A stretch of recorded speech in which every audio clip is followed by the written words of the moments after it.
नमस्कार दोस्तों, आज के इस एक्सप्लेनर में आपका बहुत बहुत स्वागत है। आज हम एक ऐसी यात्रा पर निकलने वाले हैं जो हजारों साल लंबी है। एक ऐसा सफर जो बाहर के भौतिक कर्मकांडों से शुरू होकर सीधे हमारी चेतना के सबसे गहरे अंतिम सत्य तक जाता है। देखिए, ये सिर्फ कोई इतिहास का पन्ना नहीं है। ये इंसान के मन, उसके विकास की सबसे गहरी और कह सकते हैं सबसे रहस्यमयी कहानी है। तो चलिए बिना किसी देरी के शुरू करते हैं। आज हम जिन मुख्य पड़ावों से गुजरेंगे वो हैं वेदांत का असली अर्थ, फिर वेदों से उपनिषदों तक की वो ऐतिहासिक यात्रा, उसके बाद ब्रह्म, आत्मा और महावाक्यों का वो गहरा रहस्य। फिर हम देखेंगे वेदांत की 6 प्रमुख शाखाएं और अंत में चर्चा करेंगे कि आज की इस भागदौड़ भरी जिंदगी में इस सब का आखिर महत्व क्या है। तो चलिए सबसे पहले बात करते हैं हमारे पहले विषय की, वेदांत का वास्तविक अर्थ। अब आपने वेदांत शब्द तो कई बार सुना होगा, वेद और अंत, लेकिन इसका मतलब किसी किताब का खत्म होना बिल्कुल नहीं है। इसे ऐसे समझिए, अगर वेद एक बहुत ही विशाल पेड़ है तो उपनिषद या वेदांत उस पेड़ का एकदम पका हुआ मीठा फल है। वेद का मतलब है विशुद्ध ज्ञान और अंत का मतलब है उसका एकदम निचोड़ या परम निष्कर्ष। मतलब जब आप वेदांत तक पहुंच गए तो समझ लीजिए ज्ञान का आखिरी लक्ष्य हासिल हो गया। इसके बाद ना पूरे ब्रह्मांड में जानने के लिए लिटरली कुछ भी बाकी नहीं रह जाता। अज्ञानता पूरी तरह से खत्म। और यहाँ एक बहुत ही दिलचस्प बात है, ऋग्वेद का ये मशहूर श्लोक देखिए, एकम सद विप्रा बहुधा वदंती, यानी सत्य एक है लेकिन ज्ञानी लोग उसे अलग अलग नामों से पुकारते हैं। अब जरा सोचिए, ये उस समय की बात है जब इंसान प्रकृति की, तूफान और बारिश की पूजा कर रहा था। लेकिन उस शुरुआती दौर में भी अद्वैतवाद का, यानी उस एक परम सत्ता का बीज बोया जा चुका था। बाहर से देखने में शायद कई देवता लगें, लेकिन असल में उस एक सत्य की पहचान बहुत पहले ही हो गई थी।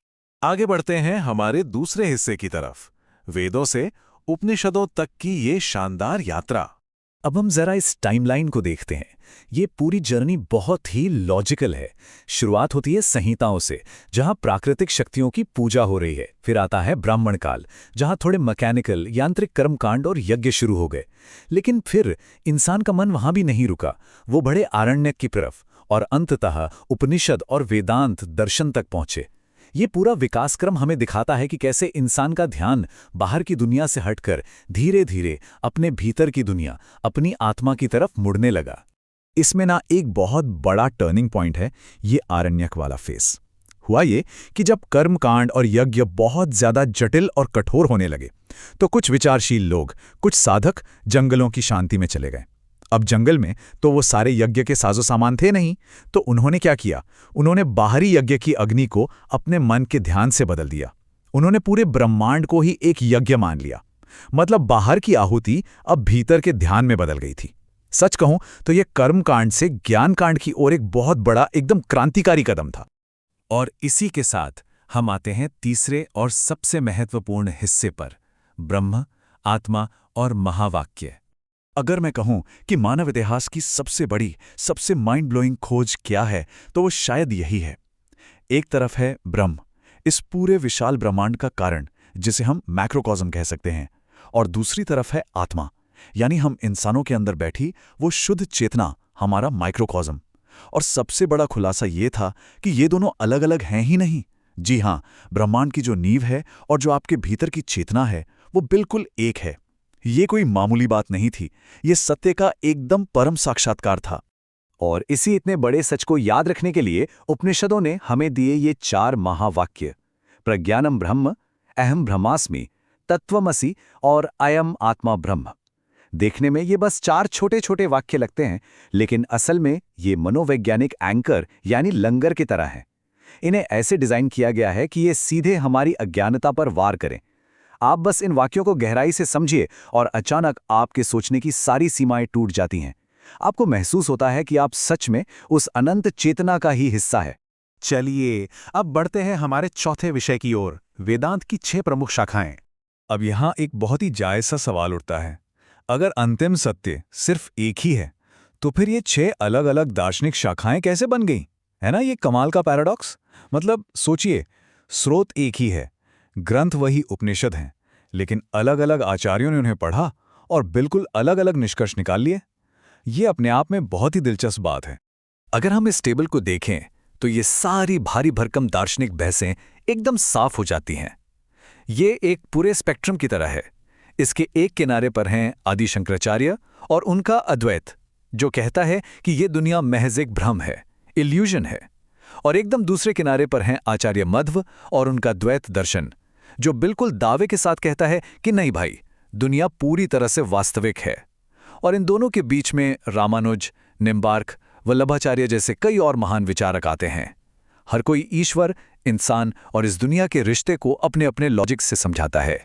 और इन प्राचीन विद्वानों की सबसे खास बात क्या थी पता है? उनके समझाने का तरीका, उनके रूपक, उनके उदाहरण लिटरली कमाल के हैं। अब अद्वैत को देखिए, वो रस्सी और सांप का उदाहरण देते हैं। अंधेरे में रस्सी सांप लगती है, लेकिन रोशनी आते ही भ्रम टूट जाता है। वहीं शुद्धाद्वैत वाले सोने और गहनों का उदाहरण देते हैं। मतलब आप सोने को पिघलाकर चाहे कोई भी गहना बना लें, उसका जो मूल तत्व है, जो सोना है, वो हमेशा शुद्ध ही रहेगा। ये छोटे छोटे उदाहरण इतने सटीक हैं कि बड़े बड़े फिलोसॉफिकल कॉन्सेप्ट्स तुरंत समझ आ जाते हैं। और अब जो मैं आपको बताने जा रहा हूं वो वाकई हैरान करने वाला है। क्या आप यकीन करेंगे कि संस्कृत के व्याकरण यानी ग्रामर के एक छोटे से बदलाव ने पूरी आध्यात्मिक परंपरा की दिशा ही बदल दी? बिल्कुल, अद्वैत में जो तत्वमसि है, जिसका अर्थ है तुम वही हो, और जो साबित करता है कि इंसान और भगवान एक हैं, उसी शब्द की संधि को आचार्य मध्व ने थोड़ा अलग तरीके से तोड़ा और बना दिया अतत्वमसि, यानी तुम वो नहीं हो।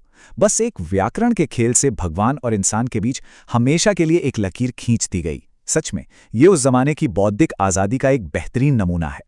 तो चलिए अब हम इस एक्सप्लेनर के आखिरी और शायद सबसे जरूरी हिस्से पर आते हैं, आधुनिक जीवन में इसका महत्व। देखिए, ये सब सिर्फ पुरानी किताबी बातें नहीं हैं। स्वामी विवेकानंद और श्री अरबिंदो जैसे विचारकों ने इस नवे वेदांत को पहाड़ों की गुफाओं से निकालकर सीधे हमारे समाज के बीच ला खड़ा किया। विवेकानंद जी का व्यावहारिक वेदांत बहुत ही साफ बात कहता है, इंसान की सेवा ही ईश्वर की सेवा है। अगर हम सबके भीतर एक ही ब्रह्म है, एक ही आत्मा है, तो फिर हम एक दूसरे से भेदभाव कैसे कर सकते हैं? इसका कोई लॉजिक ही नहीं बनता। समाज से भागना नहीं है, बल्कि यहीं रहकर गरीबों की सेवा करना और शोषण के खिलाफ लड़ना ही सबसे बड़ी फिलॉसफी है। आज की इस मॉडर्न जिंदगी में वेदांत की अहमियत और भी बढ़ जाती है।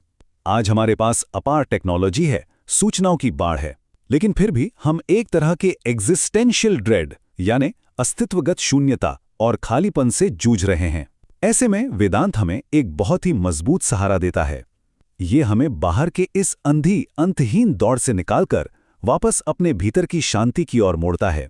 ये हमें याद दिलाता है कि जो सुकून हम बाहर ढूंढ रहे हैं वो असल में हमारे भीतर ही मौजूद है। और इसी के साथ हम इस एक्सप्लेनर के अंत पर पहुंच गए हैं। पर जाते जाते मैं आपके सामने एक बहुत ही गहरा सवाल छोड़ना चाहता हूं। हम इंसान इस बाहरी अनंत ब्रह्मांड को तो जीतने निकल पड़े हैं, लेकिन क्या हमने अपने भीतर के उस अनंत ब्रह्मांड को पूरी तरह से खंगाल लिया है? जरा सोचिएगा इस बारे में, क्योंकि शायद दुनिया को जानने से पहले खुद को जानना ही हर चीज की चाबी है। अपना समय देने के लिए बहुत बहुत धन्यवाद।